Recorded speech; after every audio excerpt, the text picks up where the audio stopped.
హైదరాబాద్ ప్రజాభవన్ వేదిక ఈ సాయంత్రం 6 గంటలకు Telangana CM Revanth Reddy AP CM Chandrababu సమావేశం కాబోతున్నారు.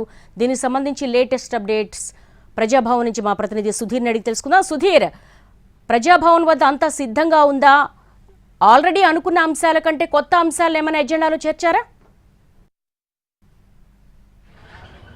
రెండు తెలుగు రాష్ట్రాల ముఖ్యమంత్రుల సమావేశం ప్రజాభవన్ వేదికగా సాయంత్రం 6 గంటలకు ప్రారంభం కానుంది. ఇందుకు సంబంధించి తెలంగాణ ముఖ్యమంత్రి రేవంత్ రెడ్డి, అదేవిధంగా ఏపీ ముఖ్యమంత్రి చంద్రబాబుతో పాటుగా ఆయా రాష్ట్రాలకు సంబంధించిన ముగ్గురు మంత్రులు హాజరు కాబోతున్నారు. అదేవిధంగా సిఎస్లు, ఉన్నతాధికారులు కూడా హాజరు కాబోతున్నారు. ముఖ్యంగా విభజన సమస్యలు, గత 10 సంవత్సరాలుగా అపరిష్కృతంగా ఉన్న విభజన సమస్యలు ఏవైతే ఉన్నాయో, విభజన సమస్యల పరిష్కారం కోసమే ఈ సమావేశం నిర్వహిస్తున్నట్టుగా కూడా ఇప్పటికే ఇద్దరు ముఖ్యమంత్రులు ట్విట్టర్ వేదికగా అదేవిధంగా ఒక లేఖనైతే రాయడం జరిగింది. ఆ లేఖలో పొందుపరిచిన అంశాల ప్రకారం చూసుకున్నట్లయితే గడిచిన 10 సంవత్సరాలుగా అపరిష్కృతంగా ఉన్న విభజన సమస్యలు ఏవైతే ఉన్నాయో, అంటే రెండు రాష్ట్రాల ముఖ్యమంత్రులు కలిసి కూర్చొని మాట్లాడుకొని సాల్వ్ చేసుకోవాల్సిన సమస్యలన్నింటినీ కూడా ఈరోజు పరిష్కరించుకుంటామని చెప్పేసి, పరిష్కరించే అవకాశం ఉందని చెప్పేసి అయితే తెలుస్తుంది. ఇందులో భాగంగా ముఖ్యంగా షెడ్యూల్ 9, 10 రెండు షెడ్యూల్స్లో ఉన్న సంస్థలు ఏవైతే ఉన్నాయో ఆ సంస్థల విభజన, అదేవిధంగా ఆ బిల్డింగ్ల కేటాయింపులకు సంబంధించి కూడా ఈరోజు ఒక క్లారిటీ వచ్చే అవకాశం అయితే కనిపిస్తుంది.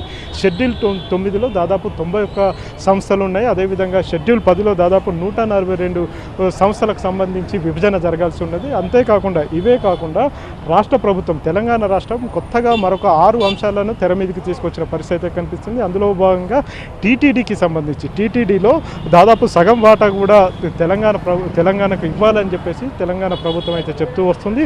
ఈ విషయాన్ని నిన్నటి నుంచి తెర మీదకి తీసుకొచ్చిన పరిస్థితి అయితే కనిపిస్తుంది. ఇవే కాకుండా ఇటు కోస్తా తీర ప్రాంతం ఏదైతే ఉందో, సముద్ర తీర ప్రాంతం దాదాపుగా 1000 కిలోమీటర్ల దూరం కోస్తా ప్రాంతం ఉంటుంది. కాబట్టి ఆ కోస్తా ప్రాంతంలో కూడా తమకు వాటా కావాలని చెప్పేసి తెలంగాణ ప్రభుత్వం అడుగుతూనే ఉంది. ఇవే కాకుండా ఇతర అంశాలు, ఇటు కృష్ణా గోదావరి కృష్ణా జలాలకు సంబంధించి 558 టీఎంసీల నీటి కేటాయింపులు అనేది తెలంగాణకు కావాలని చెప్పేసి అడగడం జరుగుతుంది. అంతేకాకుండా 7 మండలాలు ఏవైతే ఉన్నాయో, బైఫర్కేషన్ 2014 జూన్ 2వ తేదీ రాష్ట్రం ఏర్పడిన సందర్భంగా అప్పుడు దాదాపు 7 మండలాలను, తెలంగాణలోని 7 మండలాలను ఏపీకి అప్పగించుతూ ఒక రెజల్యూషన్ పాస్ చేయడం జరిగింది. దానికి సంబంధించి ఆ 7 మండలాలను తిరిగి తెలంగాణకు కేటాయించాలని చెప్పేసి తెలంగాణ ప్రభుత్వం కోరుతూ వస్తుంది. ఇవే కాకుండా ఇతర అంశాలు ఉన్నాయి. ఇటు ఉద్యోగుల విభజన ఉంది, అదేవిధంగా ఆస్తుల విభజనకు సంబంధించి కూడా ఒక క్లారిటీ రావాలని చెప్పేసి భావిస్తుంది. అందుకు సంబంధించి ఈరోజు ఉదయం ముఖ్యమంత్రి రేవంత్ రెడ్డి నివాసంలో సీఎంఓ ఉన్నతాధికారులంతా కూడా ముఖ్యమంత్రి రేవంత్ రెడ్డి దగ్గర సమావేశమయ్యారు. ఆయనకు బ్రీఫ్ చేయడం జరిగింది. గడిచిన 10 సంవత్సరాలు జరిగిన సమావేశాలకు సంబంధించిన సారాంశాన్ని కూడా చెప్పే ప్రయత్నం అయితే చేశారు. కేంద్ర ప్రభుత్వం కేంద్రంలో ఉన్న ఢిల్లీ అధికారులతో దాదాపుగా 30 సార్లు కూడా సమావేశాలు జరగడం జరిగింది. అధికారుల స్థాయిలో జరిగిన ఈ 30 సమావేశాల సారాంశాన్ని చెప్తూ వచ్చారు. అంతేకాకుండా ఢిల్లీలో ఉన్న తెలంగాణకు సంబంధించిన ఆస్తుల విభజన అయితే ఇప్పటి వరకు పరిష్కారమైంది. కానీ హైదరాబాద్లో ఉన్న ఆస్తులు ఏవైతే ఉన్నాయో, హైదరాబాద్లో ఉన్న ఆస్తులకు సంబంధించి ఇప్పటి వరకు అయితే ఎలాంటి దాని మీద క్లారిటీ అయితే రాలేదు. ఈ విషయానికి సంబంధించి ఈరోజు జరగబోతున్న ఈ సమావేశంలో ఖచ్చితంగా ఒక క్లారిటీ వచ్చే అవకాశం ఉందని చెప్పేసి అయితే చెప్తూనే ఉంది.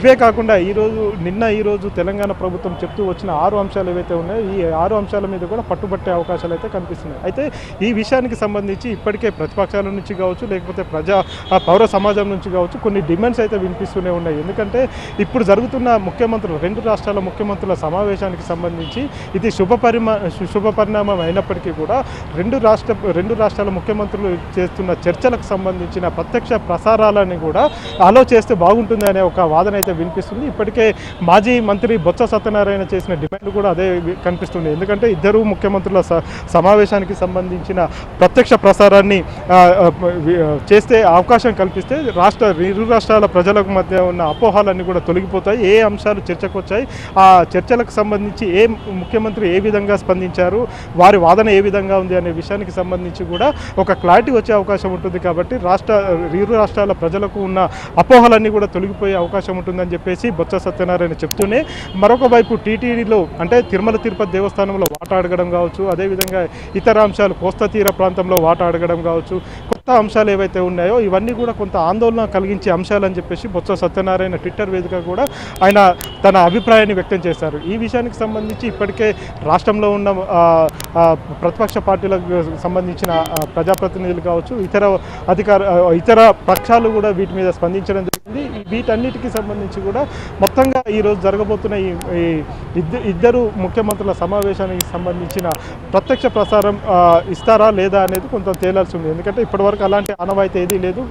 బహుశా ఇది కేంద్రంలో జరుగుతుంటుంది. ఎందుకంటే కేంద్రంలో ప్రధానమంత్రి కావచ్చు, లేకపోతే ఇతర దేశాలకు సంబంధించిన అధినేతలు వచ్చినా కానీ, అధ్యక్షులు వచ్చినా కానీ ఆ దేశాలకు సంబంధించిన అధ్యక్షుల మధ్య చర్చలు జరుగుతున్నప్పుడు వాటిని ప్రత్యక్షంగా ప్రసారం చేస్తుంటారు. ఎందుకంటే ఇరు దేశాల మధ్య జరుగుతున్న ఒప్పందాలు ఉంటాయి, అదేవిధంగా కొన్ని చర్చలు జరుగుతుంటాయి. కాబట్టి రెండు దేశాలకు సంబంధించిన అభిప్రాయాలన్నీ కూడా దేశ ప్రజలందరూ కూడా తెలుసుకునే వీలుంటుంది. అదేవిధంగా రెండు రాష్ట్ర ప్రభుత్వాలు, ఎందుకంటే తెలంగాణకు సంబంధించి చాలా అపోహలు ఉన్నాయి, ఏపీకి సంబంధించి చాలా అపోహలు ఉన్నాయి. కాబట్టి ఆ అపోహలన్నీ పటాపంచలు కావాలంటే ప్రత్యక్ష ప్రసారం అవకాశం కల్పిస్తే అలాంటి అపోహలు ఏవి ఉండయని చెప్పేసి భావిస్తున్నారు.